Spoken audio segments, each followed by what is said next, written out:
अन्यथा बीजेपी वाले ना लें। आप किस बीजेपी के हो? क्योंकि मेयर के प्रत्याशी हो इसलिए सवाल पूछ रहा हूँ, क्योंकि यहाँ लोग कह रहे हैं कि राव इंद्रजीत की खूब चलेगी टिकट में, कुछ कह रहे हैं कि राव नरवीर सिंह की खूब चलेगी, कुछ लोग कह रहे हैं संगठन की खूब चलेगी। तो आप कौन से खेमे के? यह भी कहा जाता है, कुछ लोग कह रहे थे, सच्चाई कितनी है, कि आप पार्षद की टिकट मांग रहे थे और आपका वार्ड रिजर्व हो गया तो आप मेयर की मांगने लगे। शिक्षा की बात केजरीवाल जी जो कहते हैं ना, स्कूल आके देखो दिल्ली में, मैं कहता हूँ स्कूल आके देखो मेरे गांव में नौरंगपुर में, देख सकते हो मौके पे। और जितने भी आसपास के 150 गांव है ना, वहाँ किसी से भी जाके पूछ लो कि भाई प्रदीप सरपंच ने कुछ कराया है या नहीं कराया, या वैसे ही हवा में बोल रहा है। अमूमन नेता कुर्ता पैजामा वो करके और निकलते हैं, आपने नॉर्मल सा और खेतों, एक तो खेतों में बैठा दिया हमें कहते इंटरव्यू के लिए। तो आपके खेत है भाई जो मैं आपसे ज़्यादा प्यार करते हैं, जिन्होंने रिजर्व करा दिया, जो आपकी दावेदारी पे इस तरह की कई तरह की बातें करते हैं, मैं कैमरे पे नहीं कहूँगा, आपके आसपास के इलाके के हैं, आसपास के गांव के हैं, जो खुद कैंडिडेट हैं, उन लोगों को आपको लगता है कि उन विरोधियों के बीच आप निकल पाओगे और आप टिकट ले पाओगे? किसान आंदोलन आपके इलाके में सबसे ज़्यादा 3000 एकड़ का मैं जिक्र कर रहा हूँ, 1810 से 1128 किसान अपनी हक की लड़ाई लड़ रहे हैं। आप भी किसान हो, खेतों में बैठा रखे हो सर, तो निश्चित तौर पे किसान ही हो आप उन किसानों की उस लड़ाई को किस रूप में देखते हो और किसानों के लिए क्या सोचते हो? पार्टी के आप मेंबर भी हो, एक तरफ किसान भी हैं।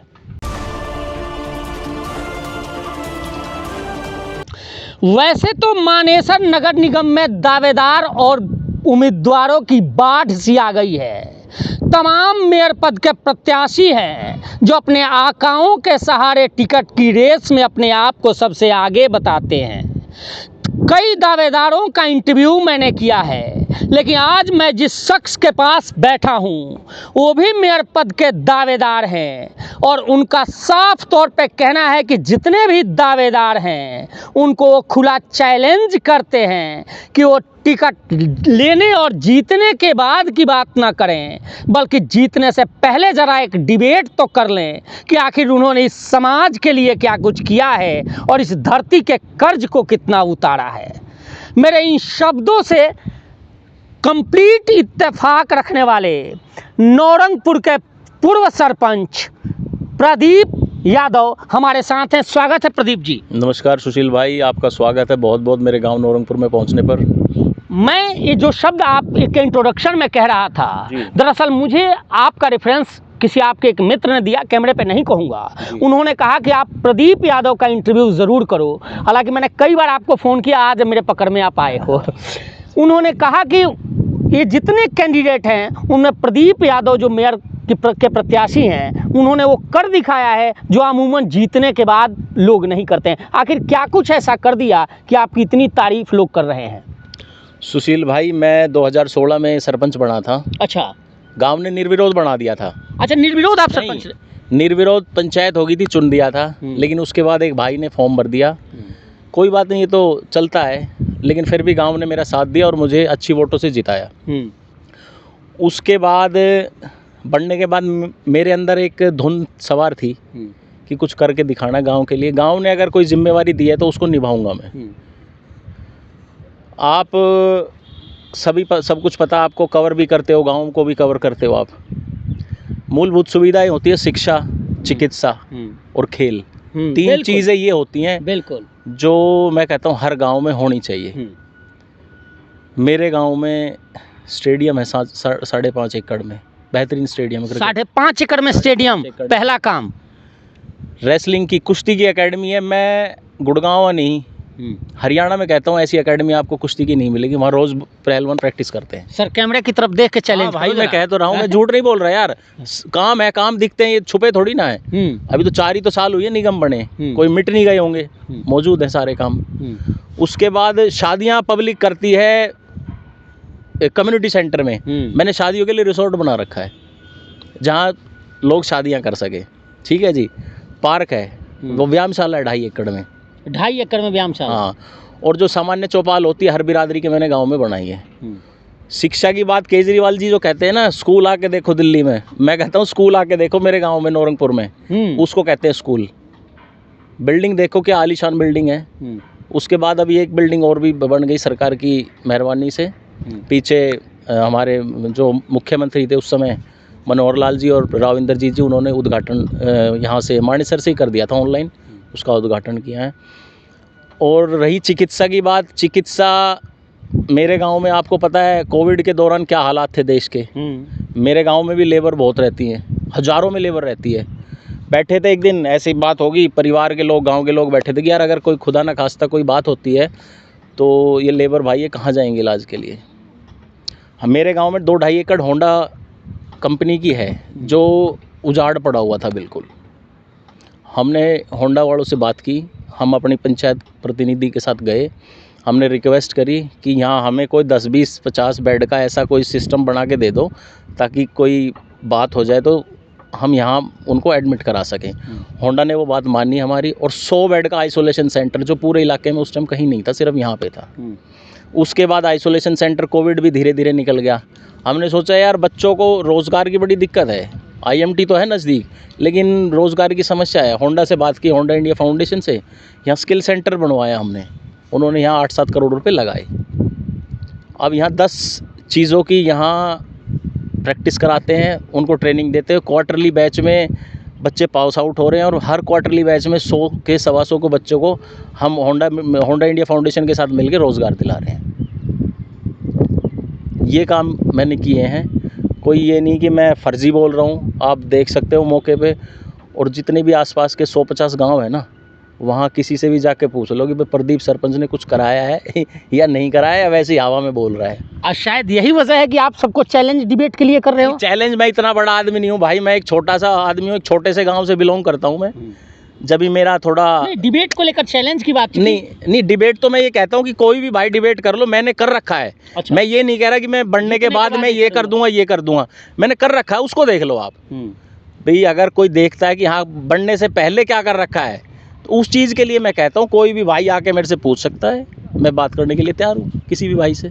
लेकिन यह भी कहा जाता है, कुछ लोग कह रहे थे, सच्चाई कितनी है, कि आप पार्षद की टिकट मांग रहे थे और आपका वार्ड रिजर्व हो गया तो आप मेयर की मांगने लगे। आपके प्रतिद्वंदी कहते हैं इस तरह। अरे भाई मेरा वार्ड रिजर्व करवा दिया मेरा वार्ड रिजर्व करवा दिया किसी भाई ने को कुछ। अच्छा, आपके प्यार करने वाले आप? हाँ, मेरे बहुत है प्यार करने वाले। अच्छा। ना हाँ, वो मेरे से इतना प्यार करते हैं, बहुत ज़्यादा। अच्छा, मेरे चाहने वाले हैं। अच्छा, एक काम देख के ज़्यादा चाहते हैं? हाँ, बहुत चाहते हैं कि यार इस तरह ये काम कर रखा है तो वार्ड रिजर्व हो गया, तो अब काम किए हैं तो भाई गाँव से भी आवाज़ आ रही है, इलाके से भी, यार तू क्यों नहीं लड़ता चुनाव, तू भी लड़ ले बड़ा चुनाव, क्या दिक्कत है, काम कर रखे तू, कोई वैसे थोड़ी ना है। तो मैंने को सोचा ठीक है, पार्टी देखो भाई अगर काम देखेगी, मैंने तो काम कर रखा है, मैं अपने काम की वजह से वोट मांग रहा हूँ ना। मेरा कोई गॉडफादर है इस राजनीतिक में कि भाई आपका परिवार, रुकूंगा, राजनीतिक परिवार रहा है?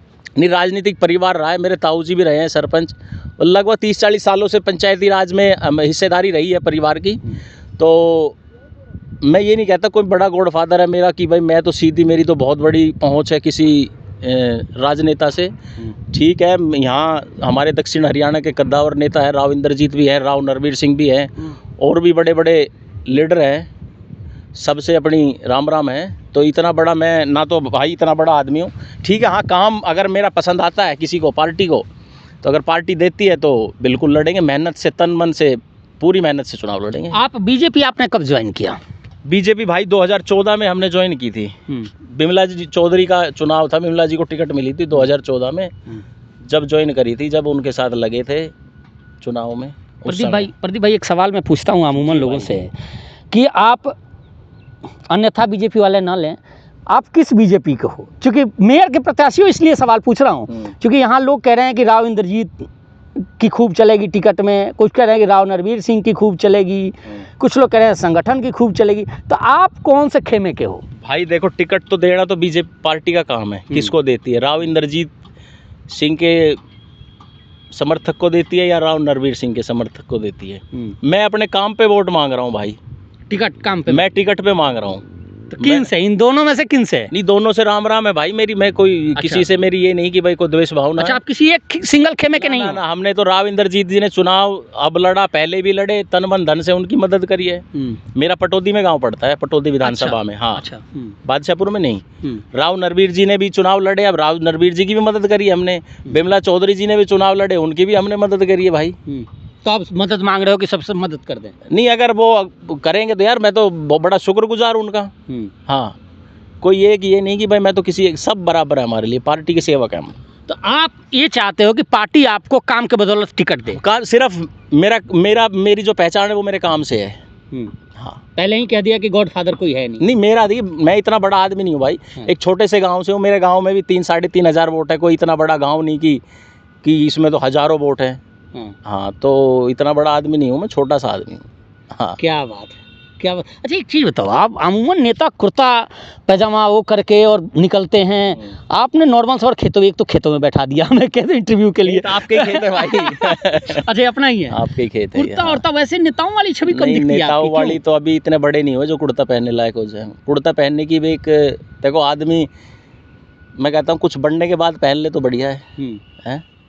अभी हम बढ़े नहीं कुछ। उन लोगों को जो मैं आपसे ज़्यादा प्यार करते हैं, जिन्होंने रिजर्व करा दिया, जो आपकी दावेदारी पे इस तरह की कई तरह की बातें करते हैं, मैं कैमरे पे नहीं कहूँगा, आपके आसपास के इलाके के हैं, आसपास के गांव के हैं, जो खुद कैंडिडेट हैं, उन लोगों को, आपको लगता है कि उन विरोधियों के बीच आप निकल पाओगे और आप टिकट ले पाओगे चुनाव? भाई मैं तो नहीं कह रहा, टिकट कोई और भाई भी ले सकता है। मैंने तो पहले कह दिया मैं इतना बड़ा आदमी नहीं हूँ भाई, छोटा सा आदमी हूँ, तो कोई और भाई भी ले सकता है। तो ऐसा तो मैं किसी के बारे में जलते क्यों हैं? आपसे क्यों इतना विरोध आपका? भाई अब तो इतना प्यार करते हैं, मैं उस प्यार की वजह मैं क्या बता सकता हूँ। मेरे काम कर रखे हैं मैंने काफ़ी, इसलिए प्यार करते हैं वो मुझे, सिर्फ काम की वजह से प्यार करते हैं मुझे। अगर एज फैक्टर की बात करें तो मुझे लग रहा है कि आप इक्का दुक्का ऐसे कैंडिडेट मेयर के भावी प्रत्याशी हो। मेरी 38 साल एज है भाई। 38 साल? हाँ 38। मैं 29 साल में सरपंच बन गया था। मैं सबसे युवा सरपंच था अपने ब्लॉक का। अच्छा। एक पहला या दूसरा था।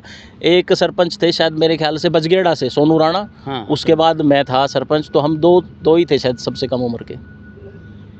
यही वजह है कि लोग ये देख रहे हैं कि उनकी एज हो गई, उन्होंने जितना काम नहीं किया आपने 5 साल में कर दिया। वो ठीक है, गांव का आशीर्वाद था भाई, गांव के आशीर्वाद से किया है। अच्छा चलो, मेयर की अब समस्याओं का जिक्र कर लें। मानेसर का, मानेसर निगम की कौन सी ऐसी समस्या आपके जेहन में है कि आपको लगता है कि मेयर बनते ही सबसे पहला काम, अगर मैं मेयर बन गया तो सबसे पहले काम उस काम को करूँगा? भाई सबसे पहले सफाई व्यवस्था चरमराई हुई है, जीरो है बिल्कुल। अच्छा। सफाई के हालात बड़े ख़राब हैं।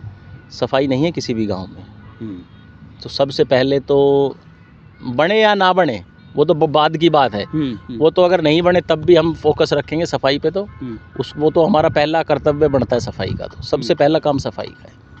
सफाई और जी काम है सीवरेज का है। अच्छा। सीवरेज का भी अब नगर निगम ने क्या किया, गाँव में खोद दिए गाँव को, और वो साल 2-3 साल से पड़े हुए हैं। सीवर लाइन डाल दी, रास्ते ख़राब है, कीचड़ है, बच्चों को दिक्कत है, स्कूल वालों को, मतलब बड़ी परेशानी हो रही है। तो सरकार तो आप ही की है? नहीं, सरकार तो हमारी है, सरकार तो चुनाव नहीं हुए ना। समस्या ये है, देखो चुनाव, अब अधिकारी है, अधिकारी तो अपने हिसाब से करते हैं ना काम। जब लग जनप्रतिनिधि नहीं बनेगा, जब लग अधिकारियों के ऊपर जनप्रतिनिधि बन के नहीं बैठेगा ना, काम नहीं होता है कभी भी। चलो, आप अपनी जनता से, मानेसर की जनता से कहना हो 2 लाइन तो क्या कहोगे सर? मानेसर की जनता से यही कहूँगा कि लगभग सभी जानते हैं मुझे, प्रदीप काम की बदौलत सभी जानते हैं। अगर आप लोगों को ये लगे, आपकी अंदर की आत्मा ये गवाही दे कि हाँ प्रदीप सरपंच ने काम किए हैं, तो आप मेरा साथ दें और सहयोग करें। चलो, आप किसानों से वोट मांग रहे हो, एक सवाल मैं पूछ लेता हूँ। किसान आंदोलन आपके इलाके में सबसे ज़्यादा 3000 एकड़ का मैं जिक्र कर रहा हूँ, 1810 से 1128 किसान अपनी हक की लड़ाई लड़ रहे हैं। आप भी किसान हो, खेतों में बैठा रखे हो सर, तो निश्चित तौर पे किसान ही हो आप उन किसानों की उस लड़ाई को किस रूप में देखते हो और किसानों के लिए क्या सोचते हो? पार्टी के आप मेंबर भी हो, एक तरफ किसान भी हैं। मैं आपको बता दूं, मैं ज़िला में एक छोटा सा ज़िला का कार्यकारिणी का सदस्य भी हूं, और मैं all India manufacture organisation Delhi state board का वाइस चेयरमैन भी हूं। ये अपने आप में एक बहुत बड़ी संस्था है, जैसे सेबी है और ऐसी काफ़ी संस्थाएं हैं। ये पहले पुरानी सी संस्था, लेकिन अब इसको हम जीवंत कर रहे हैं धीरे धीरे। तो जहाँ बैठे हो, ये भी उस केस का हिस्सा थी, 912 एकड़। तो इसमें हमारी कुछ ज़मीन रिलीज होगी, हमारी भी 2 एकड़ ज़मीन उसमें थी। तो कोर्ट में विचार दी ना, हमने भी कोर्ट में केस, हम भी लड़ रहे हैं इसका। हाँ, इसका कोर्ट का केस चल रहा है। नहीं, जो किसान लड़ाई लड़ रहे थे कि उनकी ज़मीन को छोड़ दिए, कासन उन इलाकों के 1128 3000 एकड़ का जो जिक्र है जी, आप उसको लेकर क्या सोचते हो? क्या आपको लगता है कि सरकार छोड़नी नहीं? सरकार छोड़े ना तो उनको मुआवजा, अच्छा मुआवजा दे। जो मार्केट का रेट है वो आप देख रहे हो, यहाँ गुड़गांव में बहुत महंगी ज़मीनें हैं।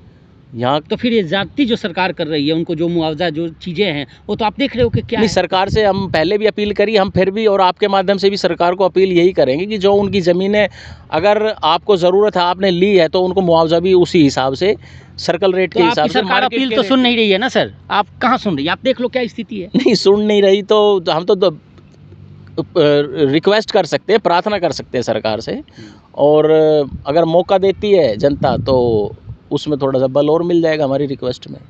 ये कर बहुत सकते बहुत धन्यवाद सर, हैं। धन्यवाद बात करने सुशील भाई। के लिए। शुक्रिया।